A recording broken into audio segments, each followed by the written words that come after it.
Good morning, everyone. Good morning. So we're talking about the Oxfording pictures, and as you can see on the screen, those are the 10 pictures, and we're talking about 8, which is the empty circle, and 9, which shows a picture of, looks like a willow tree, maybe some butterflies, a river, and a bird. So there's a verse that goes along with all of these pictures, and the verse for this one, and the picture in this one is called Forgetting Both Person and Ox. So the verse is, whip in line, man and ox all vanish in emptiness. Blue sky utterly vast, no way to say or convey. Into the flames of a fire pit, how can a snowflake fall? He who attains this is truly one with the ancestors. So basically what the verse is saying is that there's no trace of form, which in this case would be the whip that the guy's carrying, like you can see it in the second picture pretty clearly, the whip and the line, the person who in picture number 7 is sitting outside their hut, the person, everything is gone. So all things, what this means is all things are empty of inherent existence. So that's what the blue sky is. It's beyond language. And there's no form. How can any form survive in the midst of emptiness? And so that's why it says, how can the snowflake survive in the fire? Okay, so really understanding the nature of the doctrine of emptiness is important to our practice. So I'm going to talk about what that is here. So this is a state of mind beyond conceptualization and not attaching any labels to things. So the Heart Sutra says form is emptiness, emptiness is form, form itself is emptiness, emptiness itself is form. So you remember that for everybody who comes and chants the Heart Sutra. And so this picture here, the blank circle, number 8, refers to emptiness. So what does emptiness means? It's really simple. Emptiness can be understood because it's kind of a shorthand, is it means empty of inherent existence. So it means nothing is separate, functioning outside the context of being interconnected with everything else, interbeing with everything else, and being subject to causal conditions and being impermanent, right? So everything in the world is subject to causal conditions. Everything is manifesting on some level from the sort of cause and effect nature of reality itself functioning, right? Our relationships can be causal relationships. Like, for example, just on a general level, how do you meet somebody? What are the causes and conditions of how you met somebody? Or what are the causes and conditions of your relationship with someone, whether it's a good relationship or a bad relationship or a neutral relationship? How does that happen? What are the causes and conditions of oxygen? How does oxygen happen? So that's that causal relationship. Everything is engaged in a causal relationship. And if we could do this conceptually, we could take anything like this piece of paper here, my notes, you could take anything and causally relate it to everything else that's happening in the universe. Because, for example, we know that paper comes from trees put out carbon dioxide, trees grow from seeds, they're in the dirt, everything is interrelated with everything else. So that's what this means when it says, emptiness is, lacking inherent existence. It's not a nihilistic concept.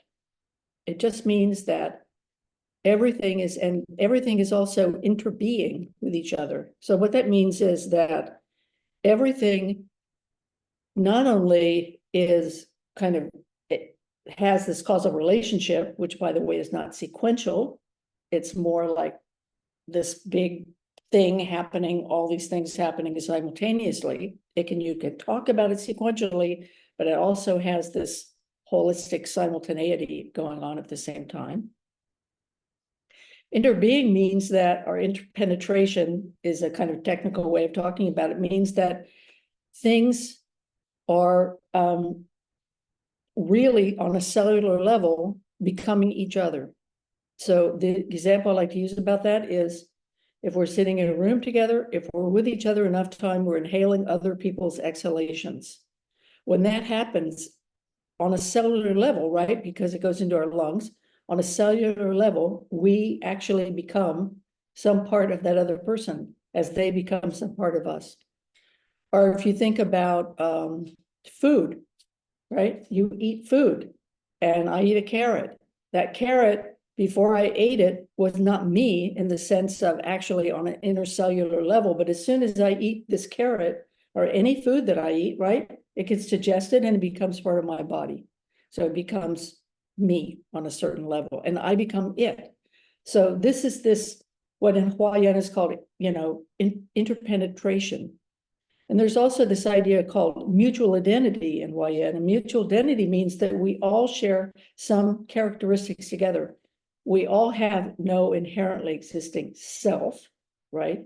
We all have this no inherently existing existence, which is the same thing. All of us are subject to impermanence. Everything is constantly changing, right? Even as we sit here, on our bodies are constantly engaged in this kind of cellular activity of change. You're listening to me, you're having your own thoughts, you're changing. Things are happening in your brain around what you might hear here. And just everything that's happening is in the engaging. We are dying as we're sitting here, right? From the moment we're born. But even before we were born, we're in this process of transition, whatever that might be. And even though we can't necessarily see that, which is why we say no inherently existing birth, no inherently existing death, right? Because where does one thing end and another thing begin? Everything is in this interconnected relationship. So that's what it means when we say, emptiness. When we see this blank circle here, no inherently existing anything. The Indians have and I'm talking about India, where Buddhism started. They have something called a tetralemma. So Nagarjuna, who was a Indian Buddhist philosopher and monk many hundreds of years ago, he used the device of the tetralemma. So on the tetralemma, it goes like this. It says, this is not, this both is and is not, or something is or is not, and it neither, and also it is neither is or is not. So basically what you end up with is not being able to land anywhere.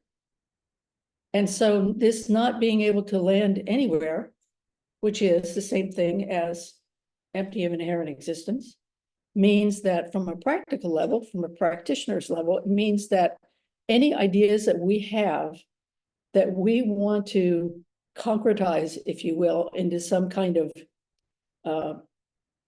solid fact about the nature of what's going on is really not necessarily applicable.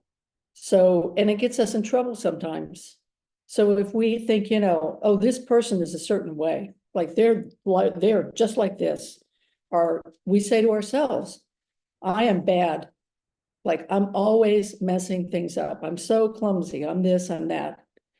You can do this on a positive level too, that's problematic, and it's called narcissism, but most of us are engaged in this problem from the opposite side. So we are defining ourselves or defining somebody else based on an idea that we have that is not solid. So if we say no inherently existing self, we mean this is the self that isn't this or isn't that it can change.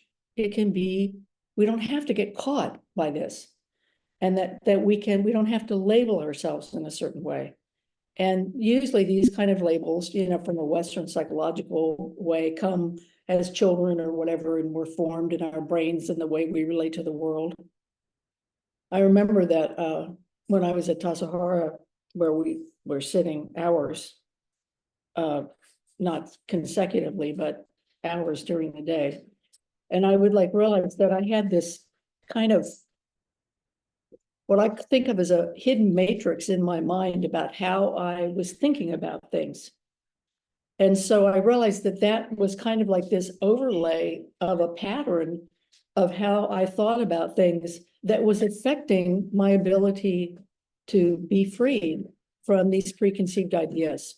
So it's very helpful for us to identify where we're engaged in that kind of behavior that's not helpful.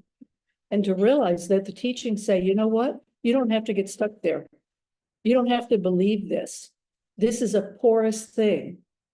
So that's what it means. We say no inherently existence. So if we're talking about the tetralemma, this is not, this both is and is not. It is neither is or is not. We might say an example would be a person has brown hair. And so that's the first one, this is. A person does not have brown hair, so this is not. A person has brown hair and does not have brown hair. A person neither has nor has not brown hair. Okay, so that's like, what?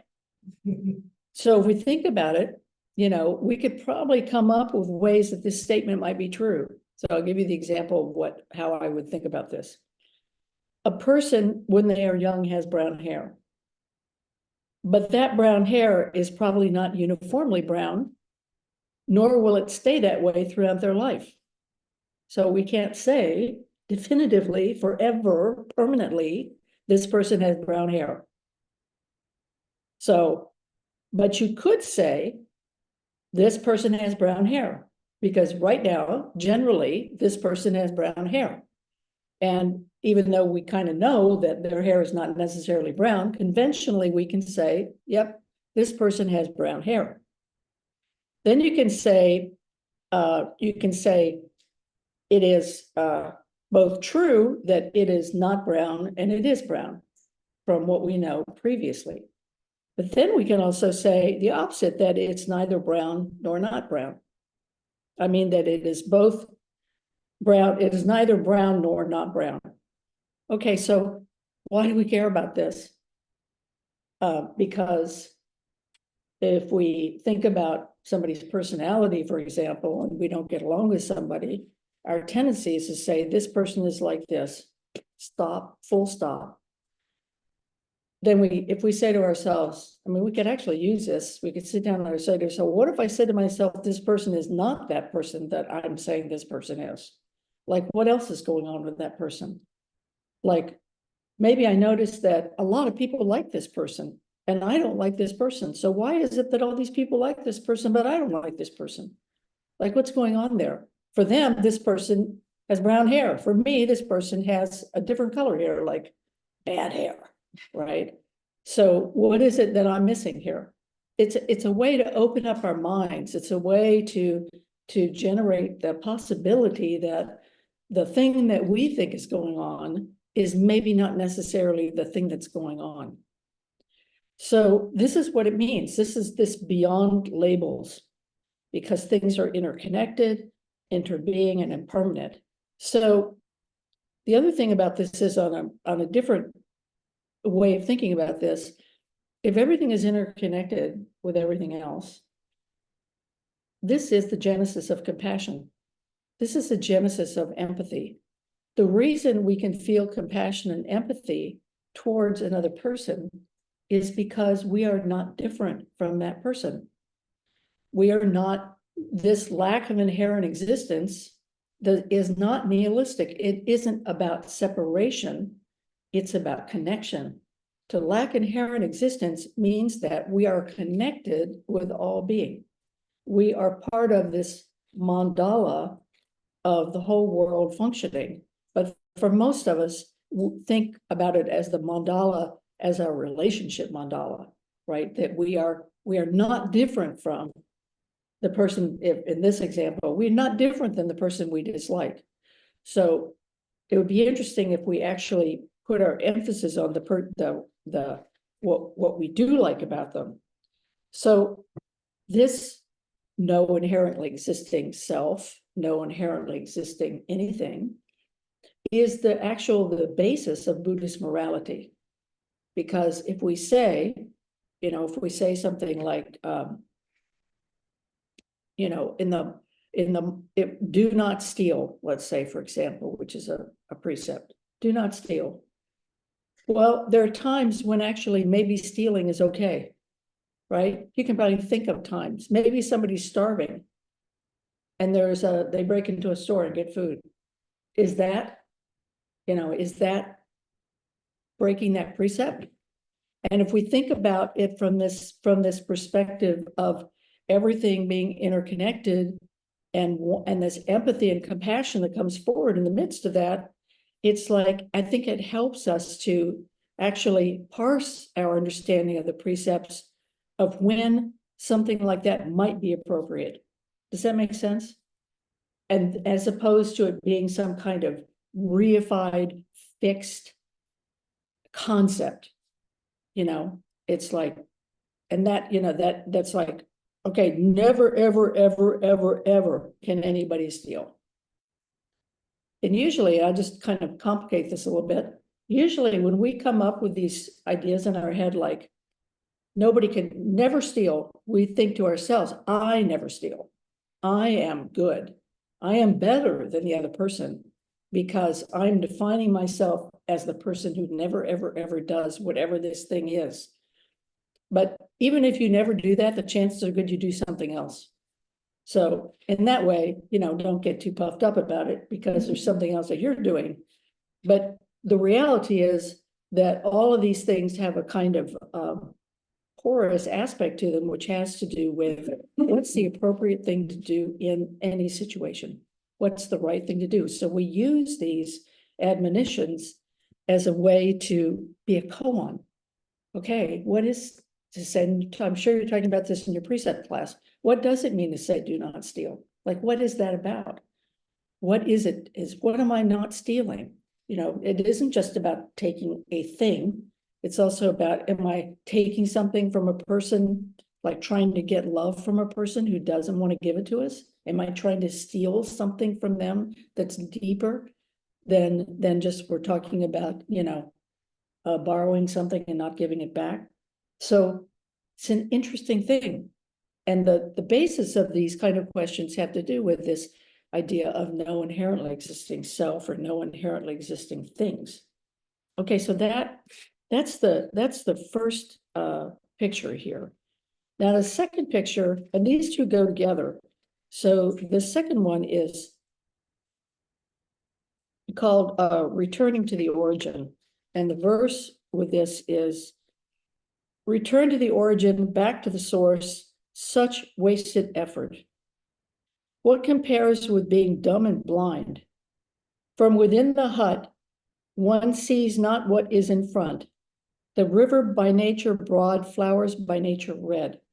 So you see in number 7, this little guy sitting in front of his hut. And the verse is saying, he's sitting in the hut, but he's missing what's right in front of him. And what's right in front of him, because he's, we talked about this last time, there, the little round moon up there, which is representative of his concept or idea about enlightenment. So he's sitting there thinking he's like really enlightened, but he's not noticing what's actually in front of him. And what's actually in front of him looks like it could be number 9, which is the tree, which you can kind of see in number 7 over, there's some kind of foliage there on the edge of the circle. So it's saying here, this person, the return to the origin is returning to where we began, because when we start our spiritual journey, we start the spiritual journey in the form realm. And I'll talk about what I mean by this, but we don't see this interconnection. We don't see things lack inherent existence, like this one, number 8. So things become very special. We say, first we see mountains are mountains, then we see mountains are not mountains, and then we see that mountains are mountains. So the first we see that mountains are mountains is this way in which we just sort of see our life without any kind of deeper from a Buddhist point of view, any kind of deeper understanding about the nature of reality. It's just like we're kind of just going along, seeing ourselves in the center of a circle, and we don't see ourselves in this interconnected relationship with everything. And so then when we get further into the spiritual journey, all of a sudden everything's like super special. It's like, wow. And that's that thing about getting caught in number 8, this getting caught in the sense of, wow, I'm looking for emptiness, and I don't know, I started practicing about 35 years ago, but I remember for myself anyway, I was very intrigued by the doctrine of emptiness and read a lot about it. And I always thought, first I thought, oh, that's the thing you want to do, right? The thing you want to do is you want to kind of reside in emptiness. Well, we do reside in emptiness, but not in the way that I thought we resided in emptiness. My idea was somehow it had to do something with no conflict, never any problems, life was great. I didn't have to deal with the form realm, right? But of course, the form realm is who we are. The form realm is the air that we breathe. The form realm is what medium we swim in. And so the last part of that, when mountains are, now they're just mountains or mountains, is that is, you return to the first mountains, but you're not returning with the same mind that you had in the first mountains. You're returning with the mind of understanding that it's both empty of inherent existence and at the same time that is not different from. So we say form is emptiness, emptiness is form. Form is not different from emptiness. Emptiness itself is not different from form. So this body is form. We say emptiness, empty of inherent existence. So this body is, yes, all bodies, all things are empty of inherent existence, but they are form nevertheless. There's no difference between this and empty of inherent existence. Both are simultaneously exactly the same thing, and you can't separate them. You can separate them conceptually, but in real life, you cannot separate those two things. So that's what's being said here. And the first picture, the empty picture, is in Zen, is the language of not this, not that. It's the language of mu. Mu is wu in Chinese, or mu in Japanese means not, right? Actually, it's a common word in Japanese, but most of us relate to mu in the United States as this kind of special word, which refers to the emptiness of inherent existence. So there's a famous koan. There's 2 versions of it. Does a dog have Buddha nature? Buddha nature is a very positive statement. Buddha nature is conceptually something you can hold on to. We can talk about Buddha nature. We can say what it is, right? And so we have some conceptual idea that we can hold on to called Buddha nature. But Buddha nature is both not Buddha nature, mu Buddha nature, and it's also Buddha nature. So there's a question, and there's a koan, does a dog have Buddha nature? And the answer is yes, dog has Buddha nature. But there's a second koan, does a dog have Buddha nature? Moo, dog does not have Buddha nature. So which is it? And we know that it's actually both. So this is form is emptiness, emptiness is form. So we say you are not another person, and at the same time, maybe you are another person, because from this perspective, everything being interconnected, we have this shared reality, this shared, actually physically shared mutual penetration. Sometimes people don't like this word penetration because it's kind of, in the United States, sexual connotations. We could say we have a shared mutual beingness. We have a shared mutual interconnection that is not just like I'm interconnected, like my fingers are like interconnected like this, but actually they are exchanging isness with each other and become that isness as each other. So we say, that's that phenomena that's happening. So this is can be talked about from this positive language. So that's what picture 9 is it's saying, no, the two of them actually overlap upon each other. The tree lacks inherent existence, and at the same time, it's very solidly a tree. The bird lacks inherent existence. It's interconnected with that tree. It's interconnected with a guy who's sitting there in his hut looking out, thinking he has nothing, that everything is empty of inherent existence. So there's this way that all of this is functioning simultaneously and is dependent upon each other. So you can think about this as a coin. So this is two sides of a coin. One side is emptiness, the other side is form. So we can talk about, both sides of those coins. I can look at the coin and say, yeah, that side of the coin is emptiness. So I'm going to talk about empty of inherent existence. I flip it over and I look at the coin and I say, oh, that coin's about form. I was just looking at this, I think it was in the New York Times, this archaeological dig, and they found a hoard of coins in a pot that from the Persian Empire. And one side of the coin showed the emperor, and the other side of the coin had nothing on it. So you can think of the nothing on its side as lacking inherent existence, and you can think of the side with the emperor on it as very much about form, right? Very much about something that is really affecting your life based on what the emperor is thinking about and what your life is like. So we have the two sides of one coin, but reality itself is just the coin. It's just the coin. It's not form or emptiness. It is the coin.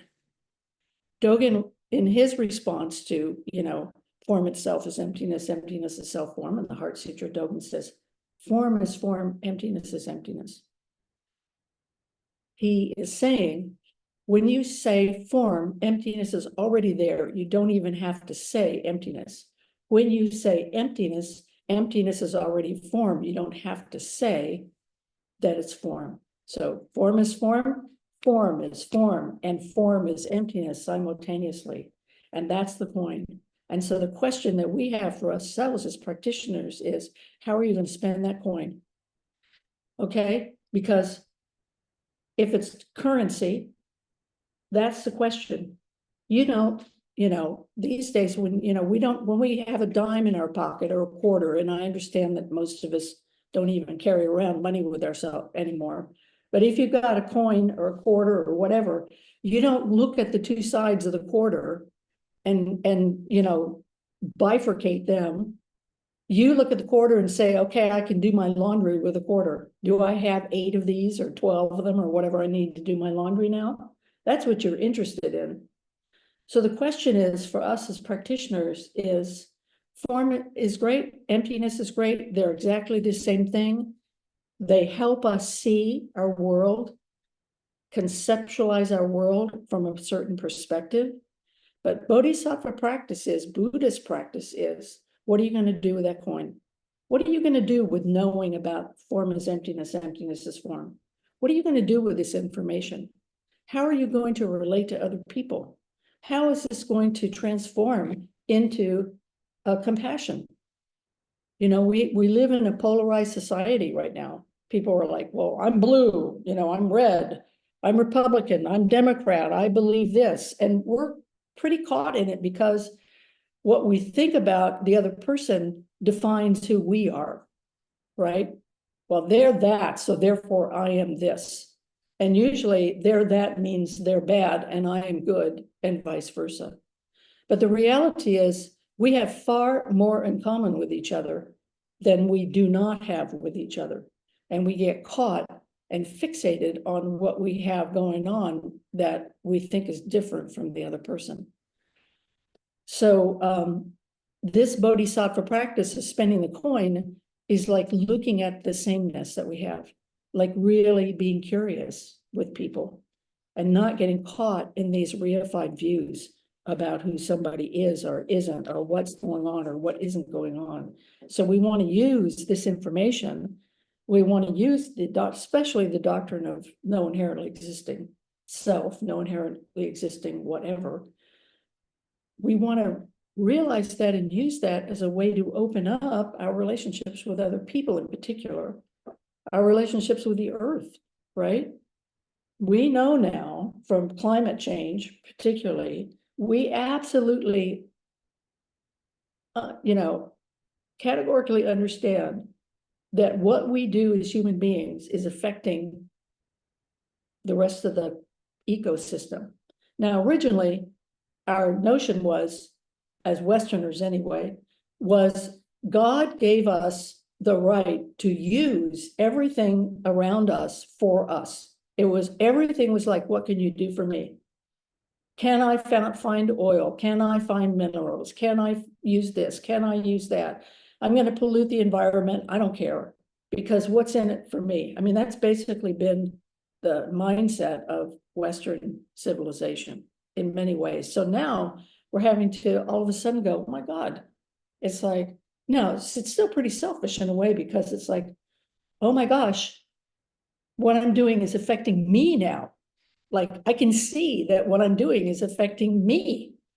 Like, my house is getting flooded, or there's these fires and all of the stuff that's going on. And we're still kind of that mindset, but at least we're starting to understand that what we do has these vast repercussions in the whole ecosystem. And if we destroy the ecosystem, we destroy ourselves. Unfortunately,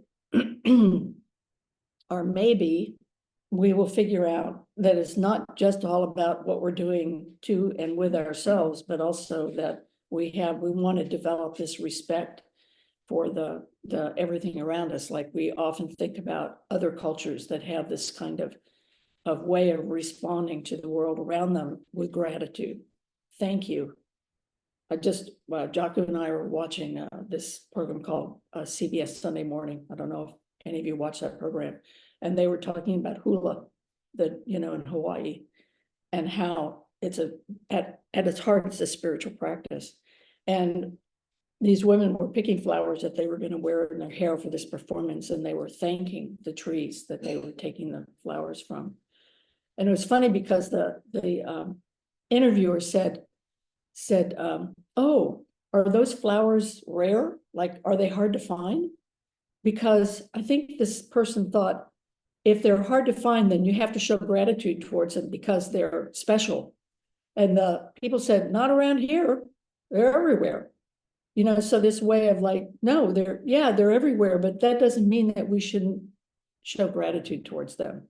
That doesn't mean that we shouldn't show gratitude towards each other, gratitude towards anything that we're engaged in. And so that's spending the coin. How are you going to spend that coin? So that's why it's important that these two pictures go together and are, I think, talked about together. And then the last picture is that I'll talk about next time. The last picture you can see is this older guy who's actually supposedly Hotai, who I'll talk about who Hotai is, and then the young practitioner. So basically in the last picture, this person, this being, that's this guy who's been running around catching the ox and everything, he's now the adult, if you will. He's now the mature practitioner talking to somebody else who's just starting out there, that child that's talking to him. So we'll talk about that next time. Thank you very much.